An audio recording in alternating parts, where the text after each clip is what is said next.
I've never told this publicly. Not because it was small, but because once you understand what Elvis told me that night, you understand why he couldn't stay alive. 72 hours left. He didn't talk like a star. He talked like a cornered man, exhausted, afraid of his own walls. He said he'd discovered something involving contracts, money, doctors, and people the world believed were protecting him. That night, Elvis didn't ask for help. He asked for confirmation. He wanted to know if I also thought it explained everything. 3 days later, he was dead. And I finally understood that the secret he trusted me with was never meant to come out. I'd known Elvis long enough to recognize when something was wrong. That night, he didn't crack jokes, didn't smile, didn't talk about music. He closed the door twice, as if making sure no one was listening. He said he needed to talk to me because I wasn't part of the system yet. He used that word, system. I remember the way he sat down, not relaxed, not theatrical, just heavy, like someone carrying weight no one else could see. The room felt smaller than usual, the air thicker. He wasn't performing anymore. This was raw. He told me he'd been going through documents he was never supposed to see, contracts signed at moments when he could barely stand, doctors paid by third parties, not by him, decisions about his schedule made without his real consent. And for the first time in years, Elvis didn't sound confused. He sounded lucid and terrified. "I thought I was in control," he said, staring at his hands. "But I've been a passenger this whole time." He explained how he'd started piecing things together. Small details that didn't make sense before suddenly forming a pattern. Prescriptions that aligned more with tour dates than with his actual health. Medical reports that always seemed convenient. People who smiled too much when he said he was tired. "They don't care if I'm okay," he whispered. "They care if I'm functional." I didn't know what to say. What do you tell someone like Elvis Presley when he's telling you he's trapped? That the empire built around his name might not want him free? He kept talking, his voice steady but his eyes distant. He said he'd tried asking questions, carefully, subtly, and noticed how people reacted. The evasiveness, the deflection, the way conversations would shift just before getting too specific. "I'm surrounded by people," he said, "but I've never felt more alone." That phrase stuck with me. Not because it was poetic, but because it was true. Elvis wasn't asking me to fix anything. He was asking me to witness, to know, to confirm that what he was feeling wasn't paranoia. And the worst part, I couldn't tell him he was wrong, because everything he described made sense. The exhaustion that was never treated, only masked. The decisions that were made for him, not with him. The doctors who never disagreed with each other. The perfect alignment between his physical collapse and financial necessity. He looked at me then, really looked at me, and asked, "Do you think they'd let me stop?" I didn't answer. I didn't have to. We both already knew. Elvis told me he'd realized his health wasn't anyone's priority. Not the management, not the tour coordinators, not even the people who claimed to care about him most. His exhaustion was treated like a financial inconvenience, something to be managed, not addressed. Every time he asked for a break, the request was either ignored or solved with more medication. "I thought they were helping me push through," he said, his voice hollow. "But they were just pushing me." He started connecting dots that no one wanted connected. He noticed patterns, the way medical recommendations always aligned with business needs, the way his fatigue was never a reason to cancel, only a reason to prescribe something stronger. He told me about the doctors, how they never disagreed with each other, how their reports were always convenient, how every assessment, every evaluation somehow concluded that he was fit to continue, even when he wasn't. "They'd look at me like I was being dramatic," Elvis said, like asking to rest was asking too much.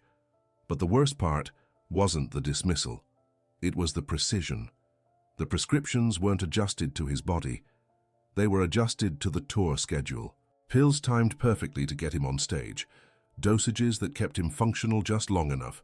Recovery periods that matched travel days, not actual healing. He showed me a calendar once. I didn't understand it at first. Then I saw it. Every medical intervention mapped directly to a performance date. Every health check scheduled right before a contract renewal. It wasn't medicine. It was maintenance. "If I stop, everything collapses," he said quietly. That's when I saw the fear in his eyes. Not fear of death, fear of realization. He was beginning to understand that he wasn't protected, he was managed, that his value wasn't as a person, but as a product. And products don't get to retire, they get used until they break. For the first time, Elvis questioned whether stopping was even allowed. He told me he'd started testing boundaries, mentioning retirement in casual conversation, suggesting longer breaks, asking about contract clauses. And every time the reactions were swift, the smiles got tighter, the reassurances more aggressive, the control more visible. They don't say no, he explained. They just make it impossible to say yes. I watched him piece it together in real time, the realization spreading across his face like a shadow. His entire life had been built on the assumption that he was irreplaceable, that his talent gave him power. But now he understood. His talent had made him a prisoner.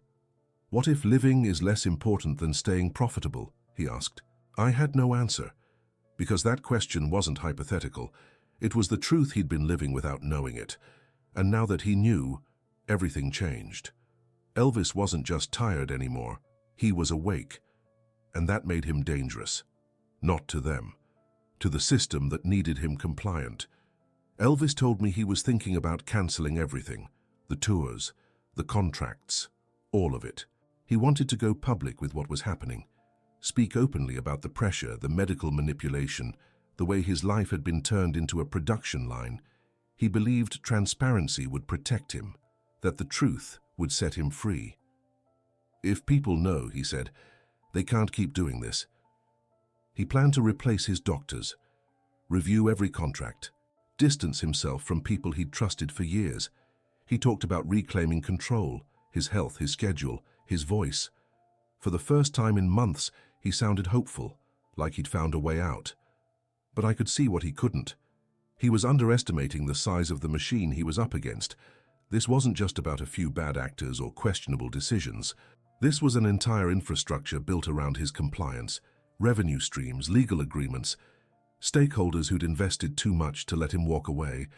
Elvis still believed he had power, but power and permission aren't the same thing. He told me he'd already started noticing changes. Subtle at first, then impossible to ignore. People who used to be warm were now distant, sharp. Phone calls that mysteriously dropped. Conversations that ended abruptly when he entered the room. Answers that were vague, evasive, rehearsed. It's like they know I'm thinking about leaving, he said. I asked him if he'd told anyone. He shook his head, but that didn't matter.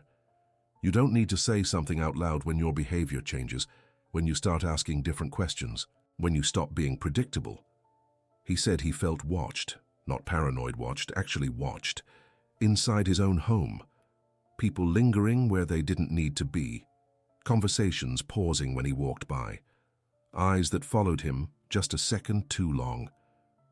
I don't trust the people who say they're protecting me anymore, he admitted. That was the moment everything shifted, because distrust makes you cautious, and caution makes you vulnerable. Elvis started second-guessing himself, wondering who he could talk to, who was safe, who was reporting back. He became isolated in a house full of people, and isolation is dangerous. It makes you question your own reality, makes you doubt what you know, makes you wonder if you're overreacting, imagining things, losing your grip. I watched him retreat inward, saw the hope drain from his face. The plan to go public started feeling less like freedom and more like a threat. Because now he understood, the people he needed to expose were the same people controlling his access to everything.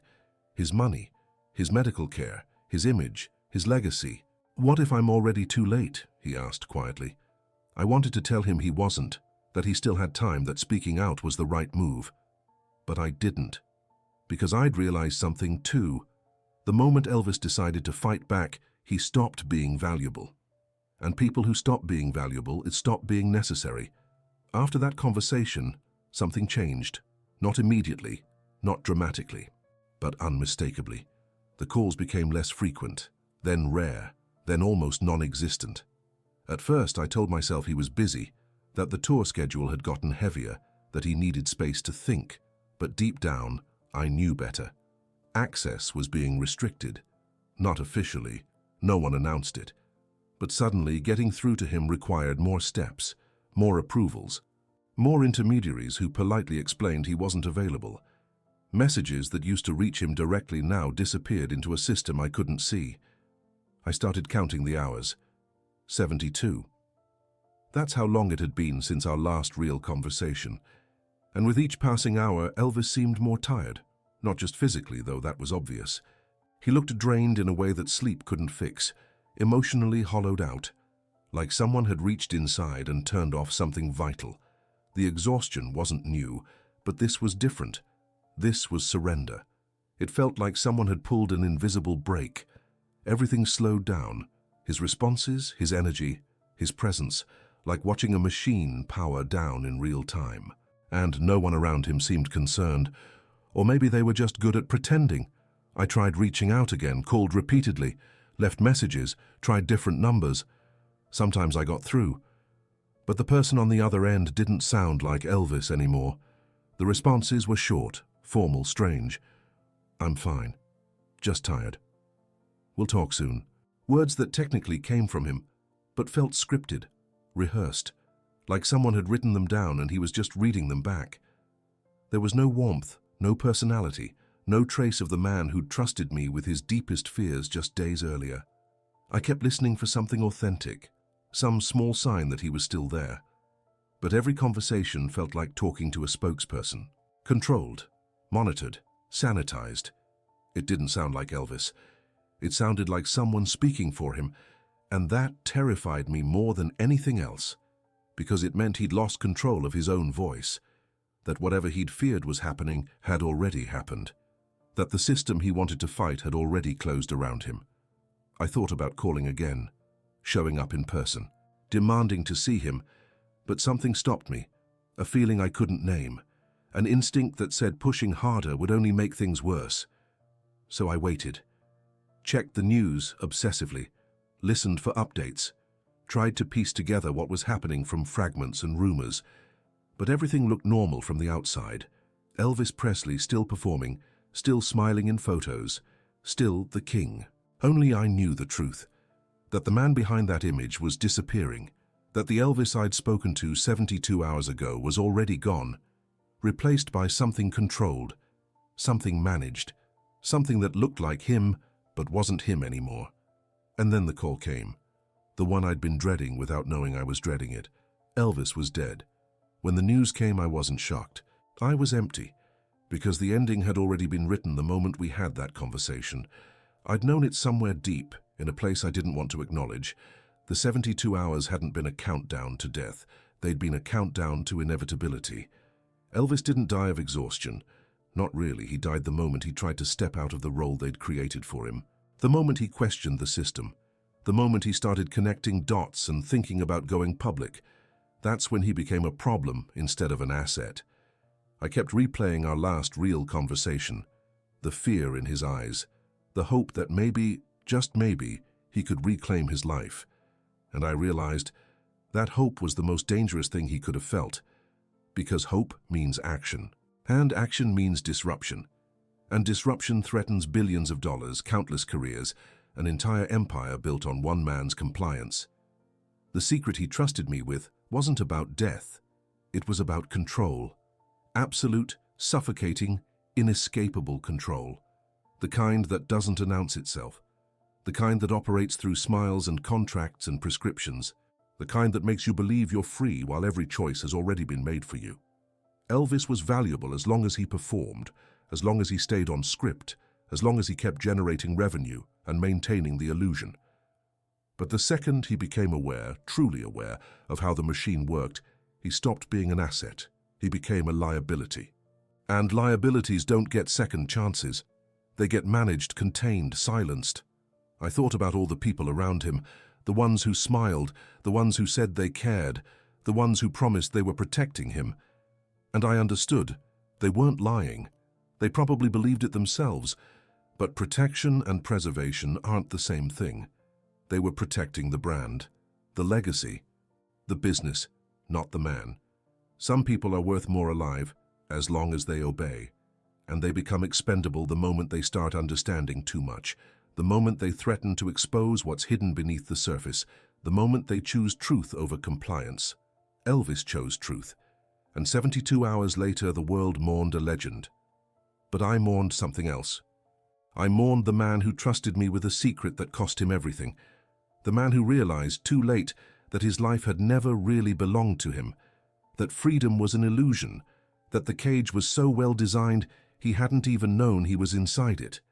I understood now why he had to die, not because of pills or exhaustion or a failing heart, but because he'd woken up, and awake, aware, ready to fight back.